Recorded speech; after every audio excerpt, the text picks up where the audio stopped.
મકાનના બાંધકામ સંબંધિત પ્રશ્નો માટે અમારા નિષ્ણાંતોની સલાહ માટે પ્રશ્નો કમેન્ટ બોક્સમાં પૂછો અને મકાનના બાંધકામ સંબંધિત અપડેટ્સ માટે અમારી ચેનલને સબસ્ક્રાઇબ કરો અને બેલ આઇકન પર ક્લિક કરો.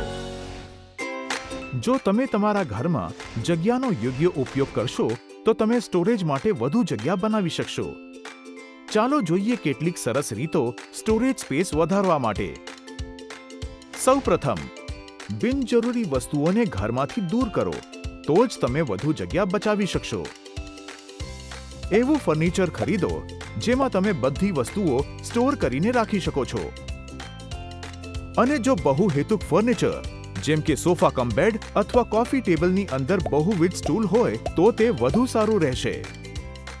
સીડીની નીચેની જગ્યાનો યોગ્ય ઉપયોગ કરો. જેમ કે એક ડ્રોઅર બનાવો જેમાં તમે દરરોજ ઉપયોગમાં લેવાતી વસ્તુઓ રાખી શકો. તમારા બેડરૂમમાં એવી અલમારીઓ રાખો જેમાં ઘણા બધા પુલ-આઉટ સેક્શન હોય, જ્યાં તમે ઓશિકાઓ, ચાદરો અને ઘણું બધું રાખી શકો છો. ધ્યાન આપો કે બેડ એવું ખરીદો જેમાં વસ્તુઓ રાખવા માટે પુષ્કળ જગ્યા હોય. કિચન પ્લેટફોર્મની નીચે વસ્તુઓ અનુસાર કેબિનેટ ડ્રોઅર્સ બનાવો.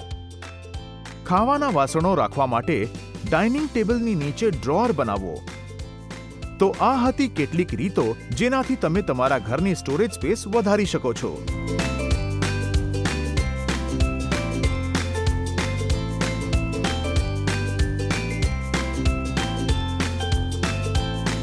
જો તમારી પાસે આનાથી સંબંધિત કોઈ પણ સવાલ છે તો અમને નીચે આપેલ કમેન્ટ સેક્શનમાં જણાવો. જોતા રહો વાત ઘરની અલ્ટ્રાટેક તરફથી.